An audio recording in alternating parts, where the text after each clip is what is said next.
अस्सलाम वालेकुम स्टूडेंट्स। हम डिस्कस कर रहे थे लैंप नोड के स्ट्रक्चर के बारे में, तो उसी को हम कंटिन्यू करेंगे। उसी को कंटिन्यू करके मैंने आपको बताया था बेटा कि जो आउटर पार्ट है लैंप नोड का जो आउटर पार्ट है उसको हम कहते हैं कैप्सूल। क्या कहते हैं? कैप्सूल। या उसको हम कहते हैं लिम्फेटिक कैप्सूल। और वो लिम्फेटिक कैप्सूल बना होता है फाइबरस, किसका? फाइबरस कनेक्टिव टिश्यू का। ठीक है बेटा, ये जो यहाँ पे मैंने बनाया है ये जो है ये कैप्सूल है। क्या है बेटा? कैप्सूल है। और ये कैप्सूल शो कर लेता है इनफोल्डिंग्स। ये जो है, ये जो लाइंस यहाँ पे ड्रा की है मैंने, ये इनफोल्डिंग्स है। क्या है बेटा? इनफोल्डिंग। और इन इनफोल्डिंग्स को हम कहते हैं टिबरक्यूली। क्या कहते हैं बेटा? टिबरक्यूली कहते हैं हम इन इनफोल्डिंग्स को। उसके बाद मैंने आपको बताया था कि अगर हम इंटरनली देखेंगे, क्या देखेंगे? इंटरनली हम देखेंगे किसको? लैंप नोड को। तो इंटरनली जो लैंप नोड है वो हमें कैसा दिखता है? इंटरनली हमें दिखता है कि वो एक टिश्यू का बना होता है अंदर से। उस टिश्यू को हम नाम देते हैं लिम्फेटिक टिश्यू। क्या नाम देते हैं? Lymphatic tissue. और जो वो लिम्फेटिक टिश्यू है वो अंदर से हमें दो पार्ट्स या हम कहेंगे दो रीजन शो करता है। एक रीजन वो शो करता है जिसको हम कहते हैं लिम्फेटिक कॉर्टेक्स, और एक और है जिसको हम कहते हैं लिम्फेटिक मेड्यूला। जो लिम्फेटिक कॉर्टेक्स होता है वो क्या होता है? वो डेंस होता है। और जो लिम्फेटिक मेड्यूला होता है वो क्या होता है? वो लेस डेंस होता है। उसके बाद मैंने आपसे बताया था कि जो कॉर्टेक्स रीजन है, जो क्या है? कॉर्टेक्स रीजन, उसके अंदर प्रेजेंट होते हैं क्लस्टर्स ऑफ फॉलिकल्स, और उनको हम कहते हैं फॉलिक्यूलर क्लस्टर्स। क्या कहते हैं? Follicular clusters.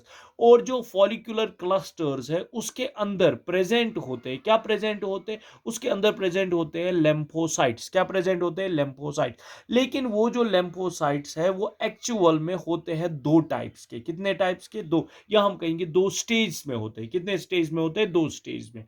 एक स्टेज होता है उनका इनएक्टिव स्टेज, और एक होता है उनका एक्टिव स्टेज। अब पहले हम क्लियर करेंगे वो इनएक्टिव स्टेज कौन सा होता है, एक्टिव स्टेज कौन सा होता है। अगर हम देखेंगे इनएक्टिव स्टेज को, किसको देखेंगे बेटा? इनएक्टिव स्टेज को। उसमें आप याद रखोगे इनएक्टिव स्टेज कौन सा है?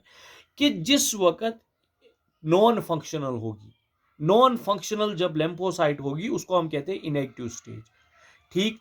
और जिस वक्त एंटीजन इंटर होगा किसके अंदर? हमारे बॉडी के अंदर, तो वो एंटीजन एक्टिवेट करेगा, ट्रिगर करेगा किसको? प्राइमरी लेम्फोसाइट को। और वो प्राइमरी लेम्फोसाइट चेंज होगी, किसमें चेंज होगी? Into secondary lymphocyte. उस सेकेंडरी लेम्फोसाइट को हम फिर कहते हैं एक्टिव लेम्फोसाइट। क्या कहते हैं बेटा? एक्टिव लेम्फोसाइट। वो फिर काम करेगी। ये क्लियर हुआ। अब एक और पॉइंट कि मैंने आपसे बताया था वो एरिया लैंप नोड का जहां पे ब्लड वेसल एंट्री होती है, और जहां पे जो लिम्फेटिक वेसल है वो क्या होती है? एग्जिट होती है। उस पॉइंट को हम कहते हैं हिलम। क्या कहते हैं? हिलम। ये जो रीजन है जिसको मैं यहां पे सर्कल कर रहा हूं इसको हम कहते हैं हिलम। क्यों कहते हैं हिलम? क्योंकि यहां पे ब्लड वेसल क्या होती है? एंट्री।